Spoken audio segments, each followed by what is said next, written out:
Welcome to FWAF.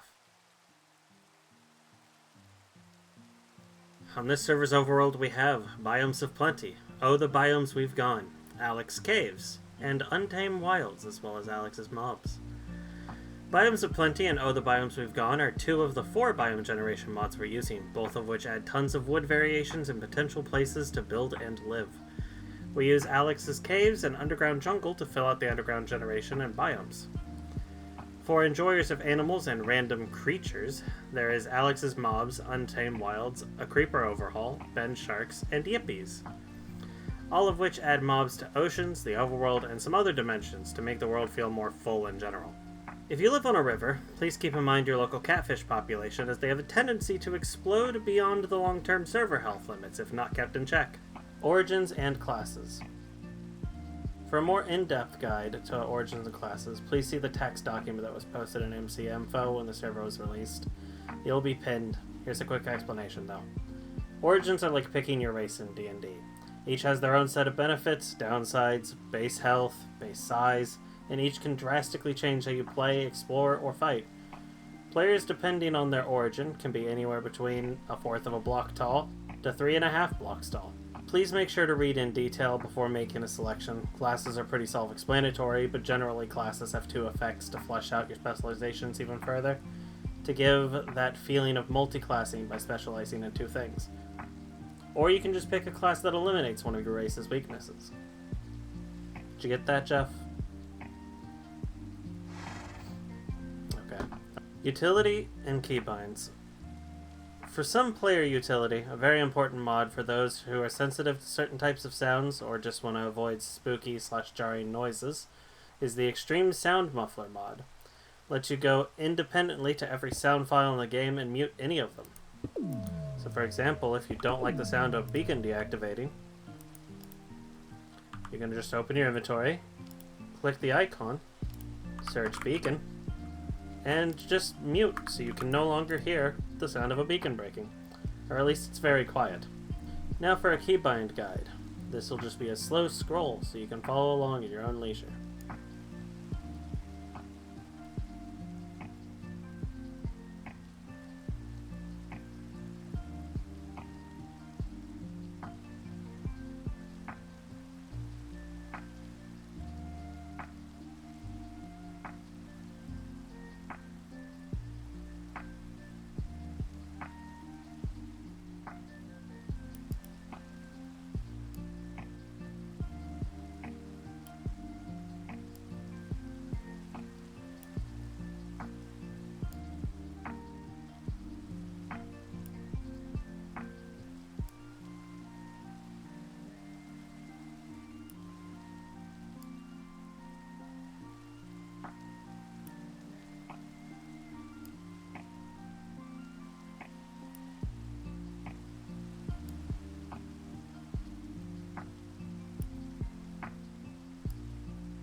When making the decision for how to set this up, I just tried to go for the least amount of conflict as possible, while leaving the least amount of keys selected by default at the start as possible as well, so that I can just bind them to what's comfortable as I go through the server. Because you really just don't need all of the default keybinds at the beginning. You will just be opening menus you don't understand. Playing together. Playing together is majorly supported in this mod pack. We have both looter and player downing instead of directly dying. Things are also typically harder in order to promote this type of gameplay. Looter makes loot chests unique per player, so each player can come out of a dungeon with a similar amount of loot. And also meaning you can clear a dungeon and offer the cords of it to others so they can go run through it and get the loot for themselves. Allowing a market to be able to form of, hey, I found a place, can you clear it for me in exchange for some of the resources from my end of it? To aid those less confident or with more ping to be able to get the same loot as those who are more confident or with less ping. Also, due to player downing, if you are exploring on the server and die, there will be 100 seconds where someone can run over to you and hold right-click on you to fill a meter, which then gets you back up again if they succeed. Touhou Little Maids are acquired from a few methods, but each player spawns with a random one. Mechanically, they are all the same, but they can be tasked a wide variety of jobs and can also be made to follow you around. They can be equipped with armor and a weapon, and will also pick up drops from mobs for you and keep them in their inventory, which can be accessed by right-clicking as well as being able to be upgraded in several ways, via charms, max health, and storage space. They also have a bunch of unique to made furniture that the maids can even interact with. Dungeons, dimensions, and more. Exploration is supported in many ways in the mod pack and still manages to not overtake the other options of play. For exploration options, we have both When Dungeons Arise plus its 7 Seas expansion, for those who want to enjoy exploring megastructures full of dangerous amounts of enemies. We also have Born in Chaos, which contains its own endgame gear you have to slowly grind for via exploring its dungeons and structures, as well as a whole host of unique and fresh-feeling mobs. Dimensions. The Aether is one of the oldest dimension mods in Minecraft. It recently got updated to a modern version, but is unfortunately only on Forge. I would suggest doing it during this server if you have any interest in trying it, as the next server will be Fabrics, so unless it gets ported between now and then, it will not feature in the next pack. The Aether can be a self-contained experience. You can speedrun building the portal and then play out a full wood to diamond armor experience, as well as gaining trinkets and items and fun pets that are unique to that dimension and progression. To access the Aether, it is a 4x5 portal out of glowstone, and it is lit by a water bucket. The Nether. The Nether has a few new biomes, which means more types of wood, and new structures within it. As usual in mod packs from me, it also has Amplified Nether, which increases the height of the Nether to actually encompass the full available build height. The End doesn't really have anything new going for it. It has Nullscape, which changes the terrain generation, but other than that, it's just some new creatures, and a structure was revamped. It's basically the Vanilla Plus experience. Tropicraft is one of the oldest dimension mods in Minecraft. To access it, you make a pina colada and a beach chair specifically from the mod. And then go find a nice beach biome, specifically a vanilla beach biome, and drink your pina colada as the sun is setting. It features some comedic variations to vanilla mobs and its own take on villages and villagers. There's a progression to this mob, but it's a very as you find it and isn't very difficult overall. The Bumble Zone is a very troublesome mod, not because of the mod's contents, but because it seems to use the Nether generation code, which means Amplified Nether accidentally interacts with it and causes the generation to be kind of wild, and less to its intended progression. This dimension is accessed through throwing an ender pearl at a beehive, and is left by falling out of the world. For once, you can dig straight down.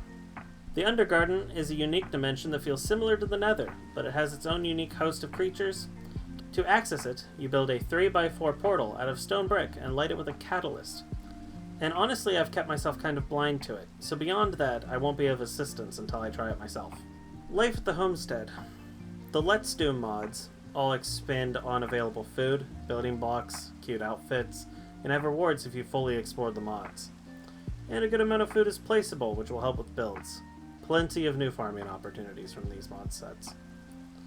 Aquaculture and Aquamarais both expand on fishing majorly, while the Fish Traps mod can be used by the lazy fisher to get some extra methods of food gain.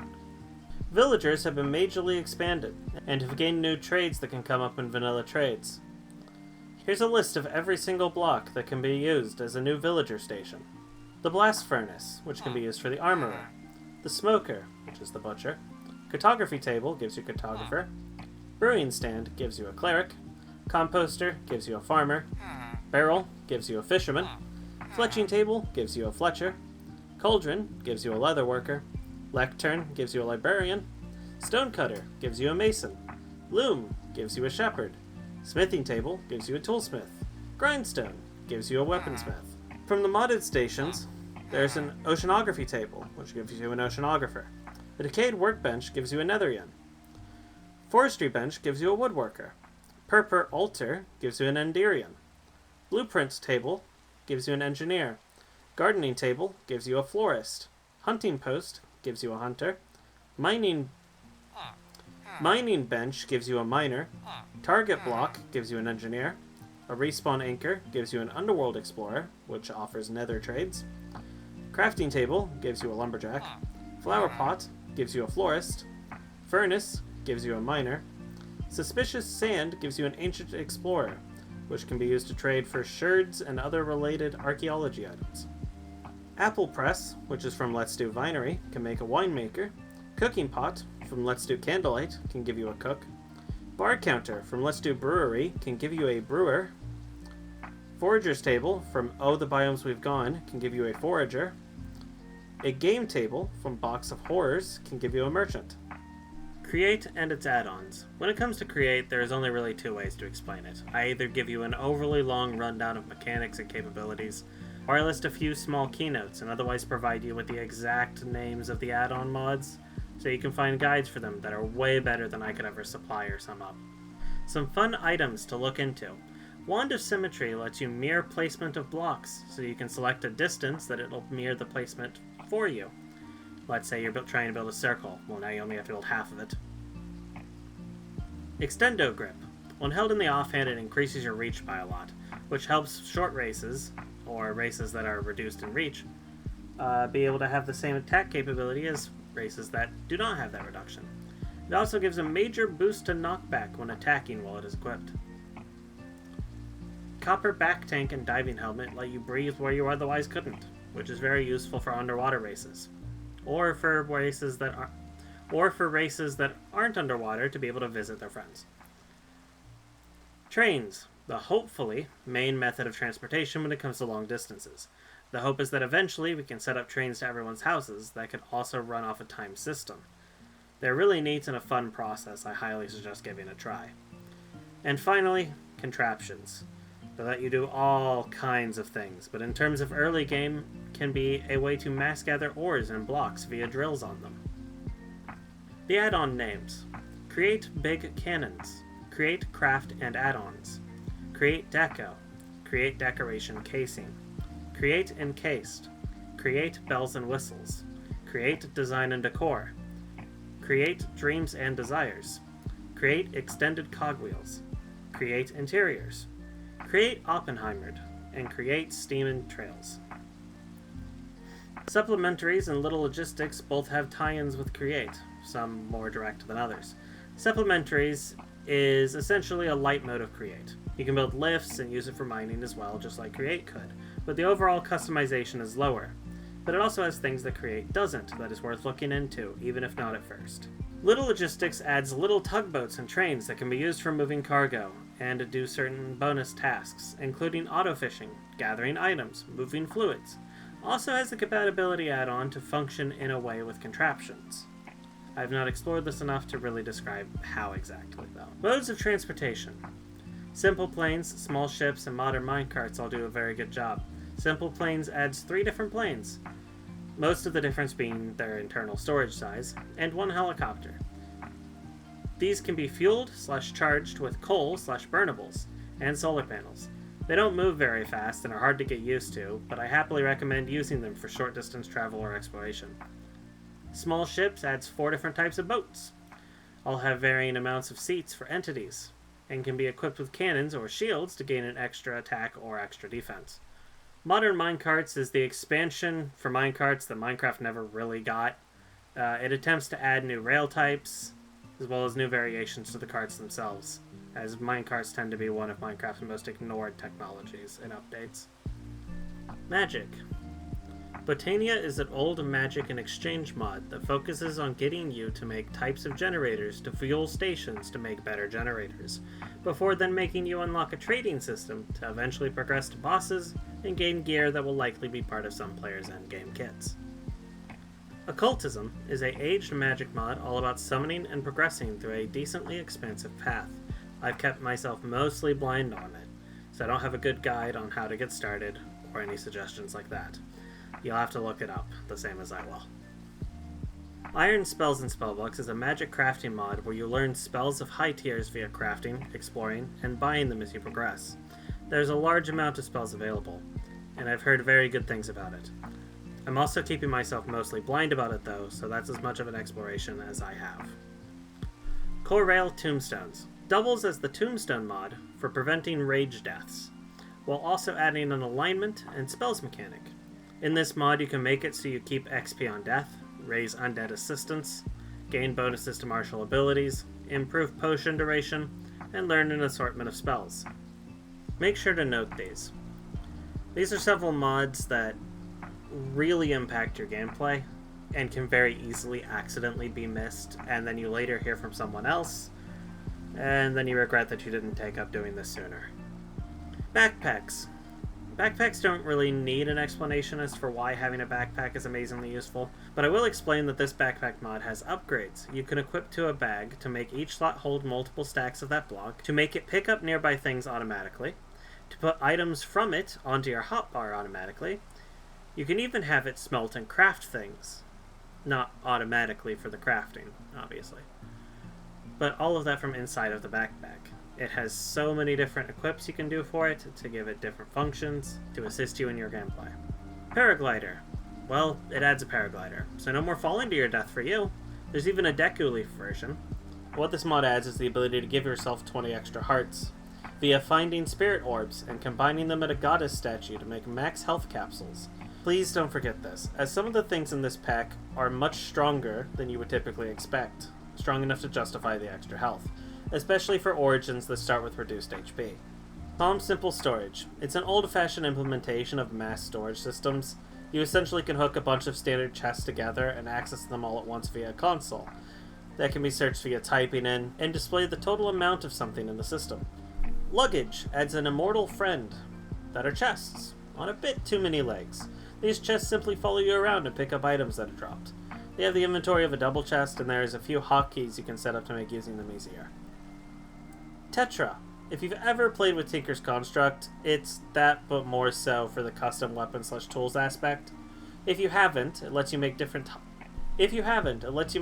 parts of tools out of different materials that offer different types of effects in the fully made tool at the end. This will likely take a lot of experimenting/research to find out what you want to make with it, but it will be worth it for those who do, most likely. Heartstone is a very simple mod, likely only going to be used by those who don't play alone, as it lets you pair with another one of it, and then they ping the location of each other to the other person that has the other, making it easier to find panicked friends or people who got lost a lot, without them having to tell you the coords first, at least. Especially useful with the fact that when people die in the pack, they just go down, so you can save valuable time that would have been spent telling each other their coords, when you can just start moving to help them sooner. Mortis Weaponry is the weapon variety mod of usual, though this one is more interesting than the prior ones we've used. There's a lot more fun passives on the weapons to make them more fleshed out. There's also legendary variations of most of the weapons that are findable in loot out there, so good luck with hunting them. Customizable player models is essentially Blender but inside of Minecraft. To access it, you simply just go to the top left before joining anything, and it pops up this. Enjoy learning that. It really just is Blender but in Minecraft. Emotecraft. You can wave and Fortnite dance inside of Minecraft now. Keep the Fortnite dances to less common if you can help it. There's a lot of findable emotes for this mod online. Customizable Elytra lets you recolor the individual wings of your Elytra. You can also add armor trim to them. For more player customization, there is also glasses. Not much to say about them specifically though, but I know it needs to be said or they will simply be forgotten. Natural disasters in time. The world time has been changed. Days last an hour, and nights last 40 minutes. This might shift as seasons change. You'll see if I remember to do that or not, though. Weathers and Storms is a mod that adds vastly different styles of doing storms from how vanilla Minecraft handles them, but it also adds tornadoes, and a few other fantasy or fiction-based storms. You can easily counter the chance of a tornado griefing your build by making weather deflectors. They are very cheap. Please make them. It'll take quite a few to fully protect large builds, but it's better than not doing it. Building expansions. Macaw's mods are a variety of building add-on mods that add lots of options for all wood types, from things like roofs, to fences, to doors, to furniture, you name it. Let's Do Furniture adds more furniture options that fit the Let's Do mods style. Night Lights adds squids and frog blocks that glow, as well as string lights of all different shapes. Stoneworks has many options for alternative visuals for more stone variety on all stone types. Handcrafted lets you put even more detail than is commonly seen for beds and other similar furniture. And to wrap it up, don't live in a desert, or at least if you do, expect annoyance. There is merchants in Spawn. There probably will be more than one, but their entire purpose is just to sell things that are not available because the mobs that drop them are disabled. Also just to sell some fun things and have a good way to spend some not too useful resources. That's pretty much all they do.